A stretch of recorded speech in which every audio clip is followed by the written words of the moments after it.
I was catching it, finding life, and seeing that it's not finished, and trying to challenge what they were trying to do with us, to say that there is no life. It's trying to find it. I've made friends with mosquitoes, with flies.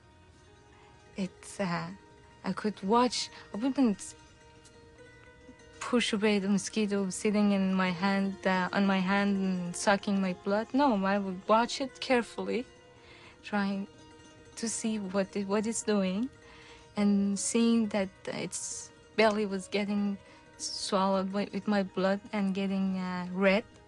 And remember that there's only the female mosquitoes bite, and that's for their procreation, for making eggs. So that was life. And hearing dogs barking from outside, it was so beautiful. Even hearing that the guards were outside playing something and laughing. These are people, even if they're guards, and that's life. I felt that moment I was very fragile. I can't tell you, I was thinking about myself, and I thought I was like a vase that they put too much pressure on me, on this vase. When we cannot alter our physical environment, the only thing that we can alter is our state of consciousness, producing an imaginary world. I was listening to my music, sometimes it was really helpful. I even put my volume up and down. I didn't sing it, but just in my mind. With all the problem that I have in the jail, I have to hold myself. I have to hold my belief as a human being. And I tried my best to hold this broken vase together.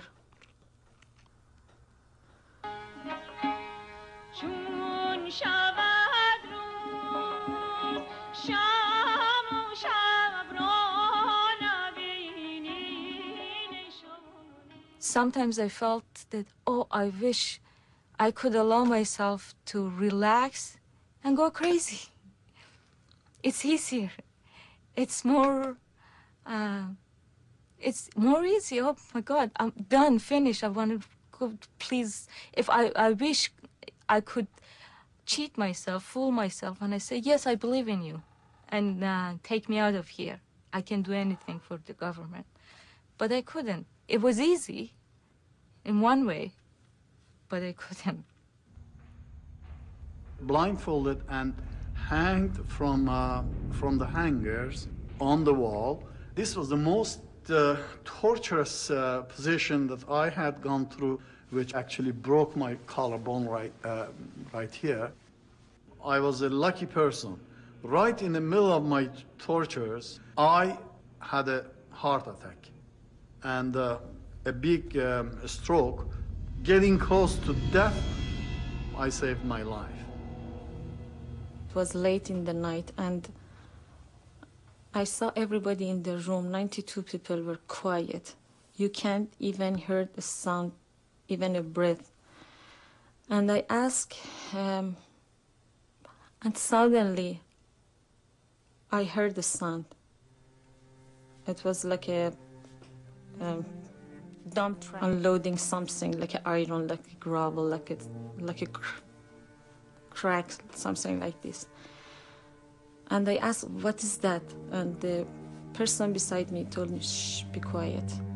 And then I saw they're counting something. 1, 2, 3, 4. And I found that they're shooting. It was, the first sound was gunshot. I started to cry. I was shaking because it was the first time I heard this sound. Every Wednesday and every Sunday, we had the same sound for 1 year. I do remember even I count up to 100, 100, 203. And this is very hard that you are counting the shoot of the people that they were beside you and they were like you. They're losing their life because of their belief. I remember them very vividly. The last goodbyes, the anxiety, the walking back and forth between the time they called them and the time that they came and took them out. You going, you walking on your own feet to be put against the wall. So fear and trying to control it, everything is just radiating come from your face, your eyes, you're nervous, laughing or smiling. And you in my position, standing there, saying goodbye, saying it's okay, hugging, saying what? Trying not to cry, because if you cry, makes it difficult, harder.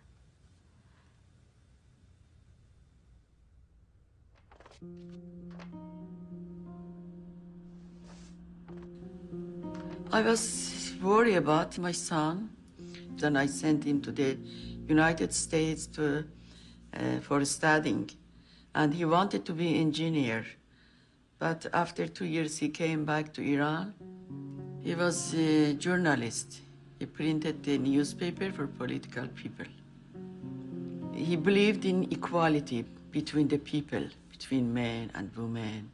He and his friends wanted to free the political prisoners, and the government soldier arrested him. After 2 months, I found him in the prison, and he was 6 months in prison. When I heard the news by radio program, I was shocked. And I didn't believe it. My son's name between the people that executed, oh, I was shocked. I was shouted very loud, very loud. I remember I ran away in the street and phoned my brother. And maybe for a while I lost my mind, I think so. At 21, he was father. At 22, he died. He was very handsome, very tall, very green eyes. Yeah. The government makes no effort to hide the way they are treated. Execution, hanging in public is a way of, in fact, showing people what will happen to those who say no, or what will happen to those who would not cooperate. In a sense, the discipline is hacked on the body of the people. What matters is that the survival of the revolution and the survival of the Islamic regime stands way beyond any other respect for individual life or for individual well-being or even for the communal well-being.